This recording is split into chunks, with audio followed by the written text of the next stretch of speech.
अस्सलाम वालेकुम एवरीवन। उम्मीद है आप सब ठीक होंगे और खैरियत से होंगे। जैसे कि आप लोगों को पता चल ही गया है कि पाकिस्तान टीम जो है 2023 के वर्ल्ड कप से बाहर हो गई है।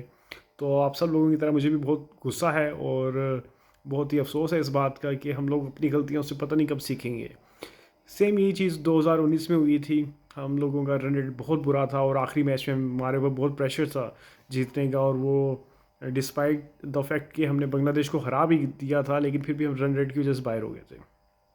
सिमिलरली आज भी हमें एक तरह की वही सिचुएशन फेस करनी पड़ी, और आखिरी मैच हमारा बहुत ज़रूरी था इंग्लैंड के अगेंस्ट जीतने का। लेकिन अब क्योंकि बांग्लादेश तो थी नहीं जो आपको इतनी इजीली जो है विन दे देगी, तो आपको फाइट करना था और टॉस भी जीत के जो है एक बड़ा टारगेट आपने सेट करना था इंग्लैंड के अगेंस्ट, जो कि आपने अनफॉर्चुनेटली टॉस हार गए। तो आपको अपॉर्चुनिटी ही नहीं मिली कि आप वो एक बड़ा टारगेट जो है वो सेट कर सकें और इंग्लैंड को जो है आप एक मार्जिन से हरा सकें। खैर, जो मैंने जो देखा है इस वर्ल्ड कप में, जो सबसे फ्रस्ट्रेटिंग जो चीज़ थी वो यही थी कि हमारा कोई प्लान नहीं था कि हमारे किस फॉर्मेशन के साथ हमने जाना है, क्या कम्बिनेशन होना चाहिए, या इन पिचेस के ऊपर किन बॉलर्स के ऊपर आप रिलाई कर सकते हो। और क्योंकि ये 50 ओवर का फॉर्मेट था, तो हम सबको पता है कि 50 ओवर की क्रिकेट जो है T20 से बहुत डिफरेंट होती है। तो अगर आप रिकॉर्ड देखें इनका प्रीवियसली, शादाब, हारिस रऊफ और इवन उसामा मीर, मतलब ये काफ़ी इन एक्सपीरियंस हैं अगर वनडे के लिहाज से आप इनको देखा जाए। और क्योंकि अब शादाब को शौक चढ़ गया है कि जी ऑलराउंडर बनना है, और बॉलिंग पे इतना फोकस है नहीं, ना ही डोमेस्टिक क्रिकेट खेलते हैं, ना ही इनके ऊपर इतना इनका टेम्परामेंट है कि ये 10 ओवर्स करा सकें सही तरीके से। तो लाइन एंड लेंथ बहुत ज़रूरी होती है और डिसिप्लिन एक होना चाहिए वनडे क्रिकेट खेलने का, जो कि अनफॉर्चुनेटली ना हारिस रऊफ में देखने को मिला, ना ही शादाब में देखने को मिला। और इवन उसामा मीर जो कि एक स्पेशलिस्ट स्पिनर हैं, वो भी फुल टॉस बॉल करा करा के बिल्कुल ही प्रेशर रिलीज़ कर रहे थे इस वर्ल्ड कप में। तो बहुत डिसअपॉइंटमेंट है।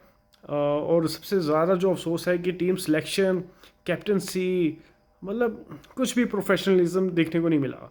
ना ही टीम सिलेक्शन अच्छी की गई, ना ही कैप्टनसी देखने को मिली सही, ना ही फील्ड प्लेसमेंट। मतलब बहुत ज़्यादा लूप होल्स थे जिसकी वजह से आप जो है एक एवरेज टीम दिखी और एक 5वें नंबर पे जो है आपने एंड अप किया है वर्ल्ड कप की इस कैंपेन को। तो पहले तो मेरी ये रिक्वेस्ट है पीसीबी से, ये काइंडली जो है टीम सिलेक्शन में थोड़ा जो है ना सोच समझ के प्लेयर्स पिक करने चाहिए वर्ल्ड कप जैसे बड़े इवेंट के लिए, और ऐसे प्लेयर्स को रखें जिन्होंने टॉप अपोजिशन के अगेंस्ट पहले अच्छा परफॉर्म किया हुआ है। लाइक इमाद वसीम और मोहम्मद आमिर को हमने बड़ा मिस किया है इस वर्ल्ड कप में। और जैसे नसीम शाह इंजर्ड थे और हम लोगों ने जो है न्यू बॉल से शाइन को दूसरे एंड पे बिल्कुल सपोर्ट नहीं थी। तो अगर आमिर होते और या इमाद वसीम भी न्यू बॉल करा लेते हैं वो भी, यानी कि होते, तो रिज़ल्ट थोड़े डिफरेंट देखने को मिल सकते थे हमें। मुझे पता है काफ़ी लोग बोलेंगे अब ये कि आमिर तो क्रिकेट ही नहीं खेल रहे, डोमेस्टिक नहीं खेल रहे, इमाद वसीम ने नहीं खेली इतनी क्रिकेट। तो भाई ये जितनी क्रिकेट इन्होंने खेली है, हारिस रऊफ ने डोमेस्टिक की या शादाब ने खेली है, तो वो इससे फिर बेहतर ही परफॉर्म कर लेते हैं जो आप प्लेयर्स आप लेके गए हैं। तो दूसरा, एक फोकस होना चाहिए, प्लेयर को भी समझ होनी चाहिए कि किस नंबर पे क्या टीम की डिमांड है। आप 7वें 8वें पे खेल रहे हो, ये मैं ज़रा पॉइंट आउट करूँ शादाब खान को, मतलब 7वें 8वें में क्या आप प्लेयर हो और आप अपनी बैटिंग चाह रहे हो कि आप एक बैटिंग में इम्पैक्ट क्रिएट करो, बजाय इसके कि आप बॉलिंग को इम्प्रूव करो, जो कि आपने 10 आवर्स कराने ही कराने हैं, हर गेम में कराने हैं। तो आप कैसे इसको इग्नोर करके, अपनी बॉलिंग को इम्प्रूव इग्नोर करके टोटली आप बैटिंग पे फोकस कर रहे हो। तो मतलब कुछ समझ में नहीं आता कि ये इतने इमेच्योर प्लेयर्स हैं, इनको कब थोड़े सीरियस होंगे, कब इनको गेम अवेयरनेस आएगी, कब इनको पता चलेगा कि एक्चुअल में टीम की रिक्वायरमेंट क्या है और आपकी कौन सी ऐसी चीज़ है जिसके ऊपर आप ज़्यादा फोकस करके टीम के लिए कंट्रीब्यूट कर सको। तो बहुत ज़्यादा लूप होल्स देखने को मिले। बाबर आजम की जो बॉलिंग सिलेक्शन थी और जो बॉलिंग चेंजेस थी वो भी बिल्कुल ऑफ द मार्क थी, बिल्कुल ही, यानी कि ऐसी नहीं थी जिससे एक कंसिस्टेंट प्रेशर जो है आप अपोजिशन पे रख सको। तो मतलब काफ़ी चीज़ें देखने को मिलेंगी। आई आई होप कि पीसीबी जो है इस पे थोड़ा अब स्ट्रिक्ट एक्शन ले, और थोड़ा कैप्टन वो हो जिसको थोड़ा गेम अवेयरनेस हो और थोड़ा मच्योर हो, और जो है just like Imad Wasim I would say कि इमाद वसीम जो है थोड़ा मोर सेंसिबल लगता है, और उसकी जो आई थिंक मैनेजमेंट स्किल्स हैं वो it would be like far better than Babar Azam. So अब 2027 का वर्ल्ड कप है आपके सामने, तो उम्मीद है कि हम जो है अब बेहतर ज़रा फॉर्मेशन होगी नेक्स्ट वर्ल्ड कप में, और जो है जो प्लेयर्स स्पेशली ये चार पांच जो प्लेयर्स हैं जिन्होंने टोटली जो है लेट डाउन किया हमारी टीम को, Shadab Khan, Mohammad Nawaz, Haris Rauf, and even I would say Iftikhar Ahmad बहुत तारीफ़ें हो रही थी उसकी कि जी हमारा फिनिशर है, बहुत अच्छा बैट्समैन मिल गया है हमें और टीम को एंड तक लेके जाएगा, और फिनिशर है। मतलब कोई एक अच्छी ओपोजिशन के अगेंस्ट मैंने अभी तक उसकी सॉरी टू से इनिंग्स नहीं देखी जिसने जो उन्होंने हमें मैच जिताया हो। मतलब सिर्फ एक आई थिंक नेपाल थी जिसके अगेंस्ट सेंचुरी की है, उसके अलावा तो कोई परफॉर्मेंस नहीं है आपकी किसी अच्छी टॉप पोजीशन के अगेंस्ट। तो आप कैसे जो है टीम में इतना अरसा सर्वाइव कर रहे हैं प्लेयर्स, मेरी तो समझ से बाहर है। कि पहले मुझे याद है कि जैसे उमर अकमल खेलते थे, यानी कि एक बेहतरीन टीम्स के अगेंस्ट परफॉर्म करने के बाद भी उनके ऊपर प्रेशर होता था कि जी गेम फिनिश नहीं की या कोई ज़्यादा बड़ा स्कोर नहीं किया, हालांकि कंट्रीब्यूशन थी उनकी तरफ से, लेकिन फिर भी हमें वो डाइजेस्ट नहीं हुई। तो मतलब अब स्टैंडर्ड क्या हमारा इतना गिर गया है कि अब हम बिल्कुल ही बिलो एवरेज प्लेयर्स को जो है हम स्टार बनाएंगे और उनको यानी कि बैकिंग करेंगे और हम उनके गुण गाएंगे कि जी ये बहुत अच्छे प्लेयर्स हैं। मतलब अब थोड़ा एक आई ओपनर है कि अगर आपने वर्ल्ड कप जीतना है और अगर आपने बड़ी टीम्स को जो है कम्पीट करना है और उनके अगेंस्ट परफॉर्मेंस देनी है, तो आपको बड़े प्लेयर ही लेके आने पड़ेंगे और उन्हीं को बैक करना पड़ेगा। जैसे फ़ाखर ज़मान, हमें पता है कि वो बिल्कुल जो है वर्ल्ड कप से पहले आउट ऑफ फॉर्म थे, लेकिन हमने देखा कि जब ज़रूरत पड़ी तो वही काम आए।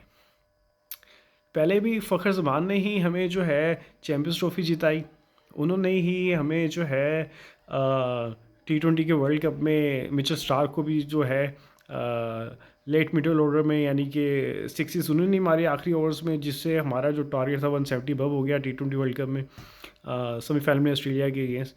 और न्यूजीलैंड के अगेंस्ट भी अब जो 2023 का वर्ल्ड कप हुआ है अभी, इसमें जो लास्ट हमारा जो मैच था इंग्लैंड से पहले न्यूजीलैंड के अगेंस्ट, जिसमें जो है मतलब हमने ऑलमोस्ट 400 टारगेट करना था, तो उनके बगैर तो अब वो पॉसिबल ही नहीं था। तो हमने देखा है कि बार बार जो है यानी कि फ़खर ज़मान ने प्रूव किया है कि बेशक वो इतने कंसिस्टेंट ना हो, लेकिन जैसे ही टीम को ज़रूरत पड़ती है और अगर ओपोजिशन अच्छी होती है तो वही सामने आते हैं और वही जो है ज़िम्मेदारी जो है अपनी निभाते हैं। तो मतलब ऐसे प्लेयर्स को आपको बैक करना चाहिए। ज़रूरी नहीं है कि एक प्लेयर हर मैच में परफॉर्म करेगा, लेकिन जब आपको पता है कि ये प्लेयर है हमारे पास जो कि एक टफ ऑपोजिशन के अगेंस्ट परफॉर्म कर सकता है, तो आपको उसको बैक करना बनता है, बजाय इसके कि आप ऐसे वीक प्लेयर्स को सपोर्ट करें जो कि बड़ी टीम के अगेंस्ट बिल्कुल ही जो है एक्सपोज हो जाएं। तो ऐसा नहीं होना चाहिए। हमें हमेशा उस प्लेयर को बैक करना चाहिए जिसने एक बेहतर टीम के अगेंस्ट परफॉर्म किया है, वो डिज़र्व करता है। ऐसे प्लेयर डिज़र्व नहीं करते जो स्टार पेडलिंग करते हैं बांग्लादेश, श्रीलंका और वेस्ट इंडीज़ जैसी टीमों के सेंचुरीज करके या रन्स करके। तो अगर आपने बड़ा टूर्नामेंट जीतना है तो आज पाकिस्तान को ये डिसाइड करना है कि आपने उन प्लेयर्स को बैक करना है और उन प्लेयर्स को आपकी एक आई होनी चाहिए, एक आपका विजन होना चाहिए कि ये प्लेयर क्या उस कैलिबर का है कि ये ऑस्ट्रेलिया के अगेंस्ट या इंडिया के अगेंस्ट या इंग्लैंड या साउथ अफ्रीका के अगेंस्ट परफॉर्म कर सकता है कि नहीं कर सकता। तो अब रिपीटेड मिस्टेक्स देख देख के मैं फेडअप हो चुका हूँ, और मुझे उम्मीद है कि आप सब लोग भी जो है फेडअप हो चुके होंगे। तो अब I think it's really a big time कि हम जो है एक इनोवेटिव सोच से आएँ और बेसिक्स अपनी कवर करें और ठीक रखें। मतलब ऐसा नहीं चलेगा कि अब 7वीं 8वीं का जो है प्लेयर वो जनाब अपनी बैटिंग की वजह से खेल रहा है, और एक ओपनर है जैसे हफीज़ 18 साल खेल गया कि एज अ ओपनर खेलता था और वो जी उसकी बॉलिंग स्ट्रॉन्ग है, और वो 18 साल खेल गया अपनी बॉलिंग की वजह से, और बैटिंग में उसकी परफॉर्मेंस नहीं थी। तो मतलब आपको बेसिक ठीक करनी पड़ेगी। एक जो टॉप 6 और बैटिंग के आपके बैट्समैन हैं उनको बैटिंग की वजह से आप खिलाएं, ना कि उनकी बॉलिंग की वजह से। और जो लास्ट 5 आपके प्लेयर्स हैं 7 to 11, उनकी मेन उनका पर्पस होना चाहिए कि वो एज अ बॉलर खेलें। आप उनकी बॉलिंग स्ट्रेंथ होनी चाहिए, ना कि उनकी बैटिंग। तो आई थिंक शादाब खान, नवाज़, इन सबको अब ये सोचना पड़ेगा कि जो है अब अपनी मेन बॉलिंग पे फोकस करें अगर उन्होंने इंटरनेशनल क्रिकेट खेलनी है एक बड़े लेवल पे।